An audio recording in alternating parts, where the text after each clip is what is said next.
Learning process को जारी रखते हैं और आज के सेशन में हम लोग डिस्कस करेंगे कि कल फर्दर हमको किस तरीके से अपनी पोजीशंस को प्लान करना चाहिए। ये एक सीरीज़ है कि जिसमें अब जितना भी आप लोगों ने अपनी लर्निंग्स को अभी तक सीखा है उनको हम कंबाइन करके एक साथ रखने की कोशिश करेंगे, जिससे आपको ये पता लगे कि जितनी भी चीज़ें आप अलग अलग इंडिविजुअल सीखते हैं उनको एक साथ कैसे इम्प्लीमेंट करना होता है। ठीक है, ये बहुत ज़रूरी होता है कि आप प्राइजेशन को समझिए और उसको एक साथ देखने की कोशिश कीजिए। चलिए, आज के दिन हम लोगों ने मार्केट में क्या देखा, सबसे पहले उसको देखते हैं। ठीक है, आज हम लोग को एक गैप डाउन देखने को मिला। गैप डाउन के बाद प्राइस एक कंसोलिडेशन रेंज में बना रहा। जब डे लो ब्रेक हुए, दिन का लो ब्रेक हुआ, तो एक मोमेंटम की शुरुआत हुई। 935 से प्राइस 750 तक आया और मेजर सपोर्ट लेवल 700 के आसपास आकर यहाँ पर एक रिजेक्शन लेने की कोशिश कर रहा है। देखिए, अब आपसे कोई पूछे कि कल के लिए प्राइस का स्ट्रक्चर क्या है, तो देखिए प्राइस का स्ट्रक्चर क्लियर होता है कि प्राइस का मोमेंटम क्लोजिंग टाइम पर कैसा था। तो प्राइस का स्ट्रक्चर क्लोजिंग टाइम पर डाउनवर्ड्स था कि भाव ने गिरते हुए बंद किया है, तो कल की शुरुआत वीक होने की संभावना होती है। सिर्फ शुरुआत, कल का पूरा दिन नहीं, सिर्फ शुरुआत। अब कल का सेशन कैसा होगा वो तो ओपन के बाद तय होगा, है ना। तो हम लोग कैसे तय करें बताइए। तो देखिए, सबसे पहले हमको जो पहला काम सीखना चाहिए वो सीखना चाहिए कि सपोर्ट एरिया कैसे काम करते हैं। ठीक है, सपोर्ट एरिया कैसे काम करते हैं। तो और दूसरा ये कि प्राइस में जब भी इस तरीके के मोमेंटम डाउनवर्ड्स आएंगे हायर हाइस के फॉर्मेशन एक अप ट्रेंड के बाद, क्या आप इसको कभी भी प्राइस में टर्न अराउंड से पहले पहचान सकते हैं। जैसे कि हमारे ट्रेडर्स कैच कर लेते हैं, है ना, हमारे ट्रेडर्स पोजीशंस को पहले बना लेते हैं। अगर आप हमारी पोजीशंस को देखेंगे जाकर, नीचे डिस्क्रिप्शन में टेलीग्राम का लिंक है, वहाँ जाकर देखेंगे तो आपको पता लगेगा कि हमारे ट्रेडर्स जिस तरीके से पोजीशंस को लेते हैं ना, तो यहीं पर कैच आउट कर लेते हैं कि अब प्राइस हाई नहीं निकालेगा या मोमेंटम हायर साइड नहीं होगा।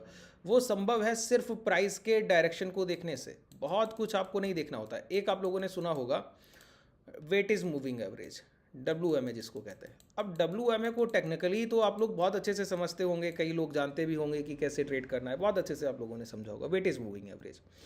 लेकिन मैं वेट इज़ मूविंग एवरेज को कभी भी टेक्निकली नहीं डिस्क्राइब करता। मैं कोशिश करता हूं कि वेट इज़ मूविंग एवरेज को आपको इस तरीके से बताया जाए कि प्रैक्टिकल मार्केट में जाकर आप उसको कम से कम ट्रेड कर पाइए। कैसे संभव है बताइए, ये कैसे पॉसिबिलिटी है कि आप वेटेज मूविंग एवरेज को बिना देखे और एवरेज को समझ लें। मैं आपको बताऊं, वेटेज का मतलब क्या है। वेट का मतलब है भार। क्या मतलब है भार। भार मतलब प्राइस। अब यहाँ तो हम लोग प्राइस ही ट्रेड कर रहे हैं, तो प्राइस पर कोई भार रख दिया जाए तो वो वेटेज मूविंग एवरेज की तरह है। ठीक है, अब देखिए यहाँ पर सिर्फ आप अगर प्राइस की स्ट्रेंथ को देखें, प्राइस की स्ट्रेंथ को देखने को समझते हैं। यहाँ पर डेली टाइम फ्रेम पर आइए, डेली टाइम फ्रेम पे मैं आपको समझाऊं, और यहाँ पर प्राइस को स्ट्रक्चर को देखिए, अब आपको समझ आएगा। और वेटेज मूविंग एवरेज बिना कुछ किए आप समझ जाइएगा, ये एवरेज के कर्व को रिप्रेजेंट करता है। अब यहाँ पे डायरेक्शन मोमेंटम देखिए ज़रा, यहाँ पर प्राइस अगर आप गौर करें तो स्ट्रेंथ पकड़ रहा है। ये कैंडल छोटा है, ये कैंडल उससे बड़ा है, ये कैंडल उससे बड़ा है, फिर इस कैंडल में भी बॉडी साइज है, गैप डाउन के बाद फिर बॉडी साइज है। तो यहाँ पर अगर आप गौर करें तो प्राइस में स्ट्रेंथ बढ़ रही है। तो यहाँ पर वेटेज मूविंग एवरेज जब आप प्लॉट करेंगे तो वो इस तरीके से दिखेगा। कैसा, नीचे रहा होगा, नीचे आता हुआ एवरेज इस तरीके से कर्व की तरह दिखता है, इस तरीके से घुमाव दिखाता है। ठीक है, इसका मतलब है कि वेट जो है, प्राइस पर जो औसत भार है खरीदारी का, वो ऊपर की तरफ बढ़ रहा है, निचले स्तर पर खरीदार और खरीदारी कर रहे हैं, ये है एवरेज। अब देखिए, यही कर्व अगर आप यहाँ पर इस तरीके से ड्रॉ करें तो आपको समझ आएगा कि ये देखिए प्राइस के साथ ही चल रहे हैं, कुछ नहीं कर रहे हैं। अब आप इस तरीके से जब चल रहे हैं तो आपको क्या समझ आता है, ये जो कर्व है ये धीरे धीरे इस तरफ जाकर झुक रहा है। मतलब अब वेटेज मूविंग एवरेज, प्राइस पर दोबारा से एक भार बढ़ गया है। अच्छा, अब आपका एक नेचुरल क्वेश्चन होना चाहिए सर कि प्राइस पर किस चीज़ का भार होता है। प्राइस पर कैसा भार, प्राइस तो अप एंड डाउन करेगा, हम खरीदारी करेंगे तो चलेगा, बेचेंगे तो गिरेगा, सिंपल है। तो इस पर वेट कैसा, वेट होता है सर छोटी खरीदारी का। छोटी खरीदारी मतलब टुकड़ों टुकड़ों में जो खरीदारी आती है, जैसे मैंने 10 शेयर खरीद लिया, आपने 10 शेयर खरीद लिया, किसी और ट्रेडर ने 10 शेयर खरीद लिया, ये बाजार को पसंद नहीं। बाजार चाहता है इंस्टीट्यूशनल बायर बाई करे, एक बड़ा खरीदार एक साथ खरीदारी करे और देर तक होल्डिंग करे। तो देखिए, बड़े खरीदार ने खरीदारी यहाँ की, उसने यहाँ तक होल्ड किया। अब इस मोमेंटम को देखकर हम जैसे ट्रेडर इस प्राइस की तरफ आकर्षित हुए, अट्रैक्शन आया किस बात का कि बैंक निफ्टी में मोमेंटम की शुरुआत हो गई, चलिए चलिए हम लोग भी बाई करते हैं सर। अब आपके बाई करने में क्या हुआ, प्राइस थोड़ा बहुत ऊपर जा रहा है। देखिए स्ट्रेंथ, क्लोजिंग शिफ्ट हो रही है मत, और कुछ कोई भी शिफ्टिंग नहीं, सिर्फ क्लोजिंग की शिफ्टिंग, और क्लोजिंग ऊपर होती जा रही है।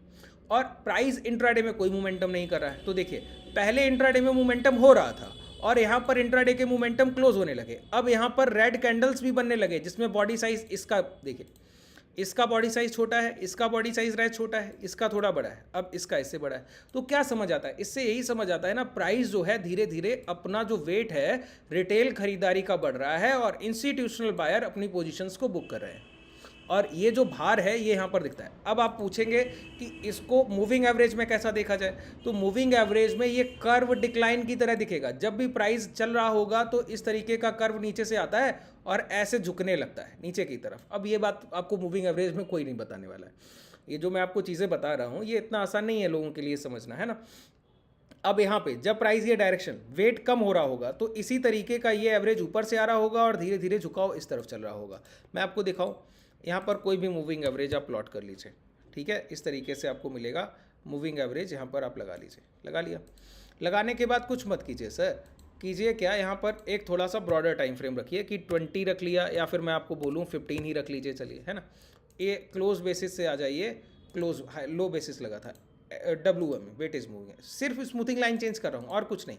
अब आप देखिए कर्व की बात मैंने की, सिर्फ कर्व की बात कर रहा हूँ और कुछ नहीं। एक आवरली टाइम फ्रेम पर आ जाइए, ये देखिए कर्व कैसे दिखता है, मैं वो आपको दिखाना चाह रहा हूँ सिर्फ, और कुछ नहीं। इसको थोड़ा सा डार्क कर ले। देखिए जितना, जब तक आप इन चीज़ों को समझेंगे नहीं तब तक आप समझ लीजिए। देखिए मेरे सिखाने से 2 लोग भी सीख रहे हैं तो बहुत बड़ी मेरे लिए उपलब्धि है ना। यही मैं चाहता हूँ कि जितना लोग सीखें कंसिस्टेंसी के साथ सीखें, है ना। देखिए प्राइस में भार बढ़ा, ठीक है। अब जब खरीदारी का भार बढ़ेगा तो यही वेटेज मूविंग एवरेज, ये देखिए ये लाइन है, इसको थोड़ा सा और डार्क कर दूं क्या, जिससे आपको और आसानी से दिखे। ये लीजिए, सिर्फ लाइन को ही देखिए और कुछ मत देखिए, प्राइस को देख अभी मत देखिए, 1 सेकंड के लिए भूल जाइए सर, है ना। अब देखिए ये प्राइस नीचे आ रहा था तो एवरेज वेटेज मूविंग एवरेज भी नीचे की तरफ गिर रहा है, गिर रहा है, गिर रहा है, गिर रहा है। और यहाँ पर देखिए प्राइस ने एक लो लगाया, दोबारा नीचे गया, इस लो को ब्रेक नहीं किया और एवरेज वेटेज मूविंग एवरेज यहाँ से देखिए कर्व हो रहा है। अब ये कर्विंग, यहाँ पर ये एवरेज रहा होगा तभी ये कर्विंग की शुरुआत हो गई। अब आप अपनी डॉटेड लाइन से ये रिप्रेजेंट कर सकते हैं कि नहीं कि ये प्राइस किस तरफ बढ़ रहा है, कर सकते थे यहीं पर। अब ये बना तो बाद में है लेकिन आप इसको प्रिडिक्ट पहले कर सकते थे। क्यों? ये कर्व देखिए, सिर्फ गिरता हुआ कर्व, यहाँ पर ये भार दिखने लगा कि खरीदारी का भार बढ़ रहा है, वेटेज मूविंग एवरेज, औसत खरीदारी ज़्यादा हो रही तो खरीदारों का भार बढ़ रहा है, इसका मतलब है price higher side direction momentum करेगा। अब देखिए प्राइस यहाँ पर जाकर थोड़ा सा फ्लैट हुआ, फिर ऊपर जाने की कोशिश किया, अब यहाँ पर रुकने की कोशिश किया और दोबारा ऊपर गया। अब यहाँ पर ये कर्व देखिए पूरी की तरीके से नीचे की तरफ झुक गया, इंस्टेंट झुका है। इसका मतलब है आप यहीं प्रिडिक्ट कर सकते हैं कि नहीं कि ये प्राइस अब जो कर्व है नीचे की तरफ जा सकता है। और इसमें अगर आप थोड़ा सा भी प्राइजेक्शन का सहारा लें तो गलती की गुंजाइश कम हो जाती है। जैसे हम लोगों ने प्रीवियस सेशन में, अगर आप इस चैनल को ओपन कीजिए और इसमें आपको मिलेगा प्रीवियस डे हाई और प्रीवियस डे लो को अगर आप ट्रेड करने लगे तो आपको बहुत आसानी हो जाएगी, ठीक है, इसी प्राइस एक्शन को समझने में। प्रीवियस डे लो प्रीवियस डे हाई कैसे, अब मैं इसको थोड़ी देर के लिए इस तरीके से कर देता हूँ कि विजुअलाइज ना रह जाए, ठीक है। अब देखिए यहाँ पर प्रीवियस डे हाई प्रीवियस लो, अच्छा इसको विजुअलाइज कर सकते हैं ऐसे और इसको ढक सकते हैं ऐसे। ये मैं धन का डीमैट यूज़ कर रहा हूँ, आप लोग भी अगर इसको उपयोग करना चाहें तो इसका लिंक डिस्क्रिप्शन में है। यहाँ पर ट्रेडिंग व्यू के सारे प्रीमियम फीचर्स आपके लिए फ्री ऑफ कॉस्ट उपलब्ध हैं। जैसे आप यहाँ पर देखिए, मैं कितने भी इंडिकेटर यूज़ कर लूँगा वो लगा सकता हूँ। मैंने आज दोपहर में एक सेशन किया, वहाँ पर मैं कितने भी लेआउट यूज़ कर सकता हूँ, ठीक है। और यहीं से आप चार्ट पर ही आप बाई एंड सेल कर सकते हैं, आपकी पोजीशन यहीं पर देखेगी। अगर आप यहाँ पर अपना पोजीशन नहीं देखना चाहते हैं तो जैसे मैं आपको दिखाऊं, ये नीचे आपको यहाँ पर पोजीशन दिख जाएंगी। जैसे ये हमारे ही एक ट्रेडर है, उनका डीमेट है, इनका आज का इनका जो आपको प्रॉफिट दिख रहा है 2 लाख के आसपास इनका प्रॉफिट है। इनकी चलिए पोजीशन से एक बार मैं आपको दिखा दूँ। ये इनके ऑर्डर्स है, ठीक है, ये इनके ऑर्डर्स है। ये यहाँ पर इनका क्लोज पोजीशन इस तरीके से दिख जाएगा। ये एक पोजीशन इनका बैंक निफ्टी का है, ये सेल किया इन्होंने 1,78,000, ये निफ्टी में इन्होंने 21,000 के आसपास रियलाइज। देखिए हमारे ट्रेडर अच्छा पोजीशन प्लान करते हैं सर, हम लोग बहुत अच्छे से हैजिंग करके ट्रेड करते हैं तो लॉसेस की चांसेस वैसे ही नहीं रहते। तो आप देखिए इसी धन के डीमेट में यहाँ भी अपनी पोजीशंस को बना सकते हैं। यहाँ पर आपको आपके सारे ऑर्डर दिखेंगे साथ प्राइस के साथ चलते हुए, बाई एंड सेल, यहीं से डायरेक्ट एग्जिट कर सकते हैं और अपनी पोजीशंस को आप यहाँ भी देख सकते हैं। अगर आपका पोजीशन कोई ओपन होता तो यहाँ दिख जाता, पोर्टफोलियो होगा तो यहाँ दिख जाएगा, क्लोज पोजीशन यहाँ दिखेगा, ऑर्डर्स यहाँ दिखेंगे, है ना। इस तरीके से आप सारा कुछ अपना यहीं पर देख सकते हैं, कहीं भी आपको एक्स्ट्रा जाने की जरूरत नहीं पड़ती। इसका लिंक डिस्क्रिप्शन में है, आप उसको ओपन कर सकते हैं, डीमेट को भी। देखिए अब यहाँ पर मैं आपको बोलूँ कि कोई भी ट्रेडर मुझसे आकर बोले कि कल मैं शॉर्ट सेलिंग की कोशिश करूँ क्या, बिल्कुल कर सकते हैं। लेकिन एक बात को समझिए कि एक अच्छा बायर जोन कौन सा होता है, जहाँ पर कोई एक्यूमुलेशन हुआ हो। और एक्यूमुलेशन खरीदारी, देखिए मैंने पहले आपको सिखाया हुआ है, खरीदारी रेंज में होती है। जब प्राइस एक रेंज बनाता है, दायरा बनाता है, तब एक अच्छा एक्यूमुलेशन और अच्छा डिस्ट्रीब्यूशन होता है। एक्यूमुलेशन बहुत अच्छा होता है, डिस्ट्रीब्यूशन उतना स्ट्रांग नहीं हो पाता जब एक मार्केट रेंज बनाता है। अब यहाँ पर देखिए, इसको अनटेस्टेड जोन भी कहते हैं कि प्राइस ने एक रेंज बनाकर खरीदारी की और उसके बाद उसके जब हाई ब्रेक हो गए तब एक आपको मोमेंटम मिला। इसका मतलब है कि ये इंस्टीट्यूशनल बाइंग का जोन है। अब प्राइस दोबारा आकर इसको रिटेस्ट करे, तो जब पहली बार टच करेगा तो बहुत मुश्किल होगा इसको ब्रेक करना। तो एक ही तरीका है ब्रेक करने का, आप यहाँ यहीं आकर रुक जाइए और कंसोलिडेशन करके ब्रेक कीजिए, या दूसरा गैप डाउन करके ब्रेक कर दीजिए और फिर इसके अंदर आइए ही मत, दोबारा इसी को लो ब्रेक कीजिए, गिरते चाहिए। तो देखिए यहाँ पर मैं आपको दिखाऊं, ध्यान से चीज़ों को बस समझिए और कुछ ज़्यादा करने की ज़रूरत नहीं। ये देखिए, एक रेंज आपको दिखेगी इसी जगह पर। ये यहाँ पर क्या हो रहा है बताइए, यहाँ पर आपको 3 3 6 9 12 और यहाँ पर आप 15 और ये 18 और 20 घंटे की खरीदारी दिखती है। 20 घंटे का मतलब हुआ 3 ट्रेडिंग सेशन और 2 घंटे एक्स्ट्रा। ठीक है, 3 ट्रेडिंग सेशन और 2 घंटे एक्स्ट्रा।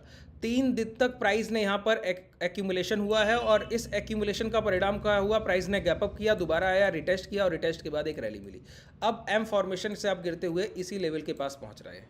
तो देखिए, जब तक इस लेवल के पूरे लो ब्रेक नहीं होते, मतलब 47,300 के आसपास का प्राइस है ये, ठीक है। इसीलिए मैंने आपको बोला था दोपहर के सेशन में कि जब तक 47,700 के नीचे प्राइस नहीं आता एक बड़ा मोमेंटम नहीं मिलेगा। क्यों? ये एक एक्यूमुलेशन रेंज है 47,700 से लेकर 47,300 के बीच में। और इसकी सबसे बड़ी बात ये है, ये अभी तक अनटेस्टेड है। अनटेस्टेड का मतलब है जब से यहाँ डिमांड उठी एक बार भी प्राइस इसको टच करने नहीं आया। तो इस रेंज में जो भी पेंडिंग ऑर्डर रह गए वो अभी तक क्या है, एग्जीक्यूट नहीं हुए, वो ऐसे ही पेंडिंग ऑर्डर पड़े हुए। तो अभी हम लोग इसमें पहली बार पहुंचे। अब दो तरीके से ये ब्रेक हो सकती है रेंज, समझिए। इस रेंज के अंदर कोई भी शॉर्ट सेलिंग आप नहीं करते।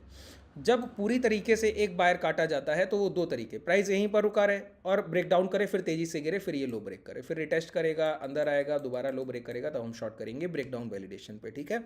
दूसरा, प्राइस बड़ा गैप डाउन कर दे, बड़े ब्रेकआउट और ब्रेकडाउन गैप डाउन से भी होते, बड़ा गैप डाउन कर दे और सस्टेन कर जाए, रुका रह जाए, ठीक है, फिर दोबारा रिकवरी ना करे। वो प्राइस एक्शन नहीं होना चाहिए जो कल हम लोगों ने डिस्कस किया कि प्राइस गैप डाउन करे, कैंडल के बनाए, फिर उसके हाई निकल कर दोबारा मोमेंटम दे, वो नहीं होना चाहिए। प्राइस गैप डाउन करे और आज की तरह पहली कैंडल के हाई ब्रेक ना करे और फिर लो ब्रेक करे, तो आज का प्राइस आपको दोबारा देखने को मिलेगा। ठीक है, इसी तरीके का। और अगर ये प्राइस यहाँ पे थोड़ा सा गैप अप करे, फिर नीचे आता है, रिटेस्ट करे और स्विंग हाई निकाल दे, तो ये जो आज का ये कंसोलिडेशन एरिया था 48,080 48,100, इस रेंज के ऊपर आपको दोबारा एक अपसाइड मोमेंटम मिलेगा। तो 48,100 से लेकर 47,300 ये एक मार्केट की रेंज हो सकती है कल के सेशन में। इस रेंज से बाहर एक अच्छी बाइंग अपॉर्चुनिटी बनेगी। इस रेंज में ऑप्शन सेलिंग और हेजिंग होगी जो कि आपको एक बेहतर परिणाम देगी इंट्राडे में प्रॉफिटेबल होने के लिए। ठीक है, ये एक कल के लिए व्यू है, इसको बहुत ध्यान रखिएगा। ये जो ब्रेकडाउन हो सकता है, कंसोलिडेशन करके इसको ब्रेक कर सकता है, या दोबारा से गैप अप करके रिटेस्ट करने आए उसके बाद ब्रेक कर सकता है। किसी भी तरह 18,100 निकला तो अपसाइड मोमेंटम के लिए हम लोग वेट करेंगे। अगर ये 47,300 ब्रेक किया और उसके नीचे रुकने लगा तो जो भी उधर इंपैक्ट लो लगेंगे वो ब्रेक होने के बाद हम लोग डाउनवर्ड्स मोमेंटम देखेंगे। ये पूरा कल के लिए आपके लिए एक ट्रेड प्लान है। इसी के अकॉर्डिंग आपको इन लेवल्स को ध्यान रखिए और इनके अकॉर्डिंग ही अपने ट्रेड्स को प्लान कीजिए। ठीक है, और मैंने आपको आज के सेशन में दो चीज़ें बात किया। देखिए, रिसेंट प्राइजेक्शन है, इसी प्राइजेक्शन पे बात कर रहे हैं, दो चीज़ों पे बात किया। एक किया वेटेज मूविंग एवरेज के कैसे आप उस कर्व को आइडेंटिफाई कर लें तो आपके लिए आसान हो जाएगा। दूसरा, एक कंसोलिडेशन जोन जो कि अभी तक अनटेस्टेड है, जब वो टेस्टेड होगा तो कैसा प्राइस दिखना चाहिए। ठीक है, ये पहली बार हम लोग इसको टेस्ट कर रहे हैं, तो या तो यहाँ से एक पुल बैक मिल जाए वो बेहतर होगा, या फिर अगर इसको ब्रेक ही करना है तो ये जब तक 47,300 के नीचे मार्केट नहीं आता तब तक आप नहीं कह सकते कि ये सपोर्ट एरिया ब्रेक हो गया है। ठीक है, चलिए आज के लिए पर्याप्त है। अगर आपको कोई भी डाउट रह गया हो तो मुझे नीचे कमेंट सेक्शन में बताइएगा। ठीक है, अगर आप प्रीवियस डे हाई प्रीवियस लो का सेशन चाहते हैं वो भी कमेंट सेक्शन में बताइएगा। अगर आप हमसे जुड़ना चाहें तो नीचे डिस्क्रिप्शन में टेलीग्राम और व्हाट्सएप ग्रुप का लिंक है। शुभ रात्रि, धन्यवाद।